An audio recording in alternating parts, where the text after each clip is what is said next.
നാരങ്ങ വെള്ളം ഉണ്ടാക്കിയിട്ട് അതിൻ്റെ തൊണ്ട് കാട്ടിക്കളയുന്ന ആൾക്കാരാണോ നിങ്ങൾ? എന്നാൽ ഇനി മുതൽ അത് കളയണ്ട കേട്ടോ. അത് എടുത്ത് വെച്ച് കഴിഞ്ഞാൽ നമുക്ക് അടിപൊളി ചെറുനാരങ്ങ അച്ചാർ ഉണ്ടാക്കാൻ പറ്റും.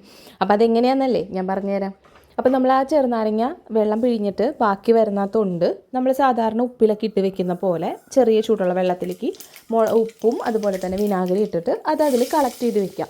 കുറച്ചധികം ക്വാണ്ടിറ്റി ആയി കഴിയുമ്പോൾ അത് വെച്ചിട്ട് നമുക്ക് അച്ചാറിടാം. അപ്പോൾ ഓയിലിലേക്ക് കടുക് പൊട്ടിക്കുക, ഉലുവ പൊട്ടിക്കുക, ഇഞ്ചി, വെളുത്തുള്ളി, പച്ചമുളക്, വറ്റൽമുളക്, കറിവേപ്പില, ഇത്തരം സാധനങ്ങൾ ജസ്റ്റ് ഒന്ന് വഴറ്റിയെടുക്കുക. അതിൽ ഇഞ്ചിയും വെളുത്തുള്ളിയും ഒന്ന് കളറ് മാറണം വരെ ഒന്ന് മൂപ്പിച്ചെടുക്കുക. അതൊന്ന് മൂത്ത് വരുമ്പോൾ അതിലേക്ക് നമുക്ക് പൊടികളായിട്ടുള്ള മഞ്ഞൾപ്പൊടി, അതുപോലെ തന്നെ കാശ്മീരി ചില്ലിപ്പൊടി, നോർമൽ മുളക് പൊടി, കുറച്ച് കായത്തിൻ്റെ പൊടി, ഇത്ര ഇട്ടിട്ട് അതൊന്ന് ചൂടായി വരുമ്പോൾ നമ്മൾ എടുത്തു വെച്ചിട്ടുള്ള ചെറുനാരങ്ങ ആ ഉപ്പിലിട്ട വെള്ളത്തെപ്പാടെ അങ്ങോട്ട് ആഡ് ചെയ്ത് കൊടുക്കുക. വേറെ വെള്ളമൊന്നും നമ്മളിതിൽ ചേർത്തിട്ടില്ല. പിന്നെ നമ്മുടെ മെയിൻ ഇൻഗ്രീഡിയൻ്റ് ആയിട്ടുള്ള ഈന്തപ്പഴം കൂടി ഇട്ട് കൊടുത്തിട്ടുണ്ട്. എന്നിട്ട് നന്നായിട്ട് ഇളക്കി മിക്സ് ആക്കുക. കുറച്ച് ചൊറുക്ക ഒഴിച്ച് കൊടുക്കുക. അതുപോലെ തന്നെ ചെറിയൊരു കഷ്ണം ശർക്കര, ഇത്രയും കൂടി ഇട്ട് കഴിഞ്ഞിട്ട് അതിൻ്റെ ഉപ്പും പുളിയൊക്കെ നോക്കിക്കഴിയുമ്പോൾ ആഹാ അന്തസ്.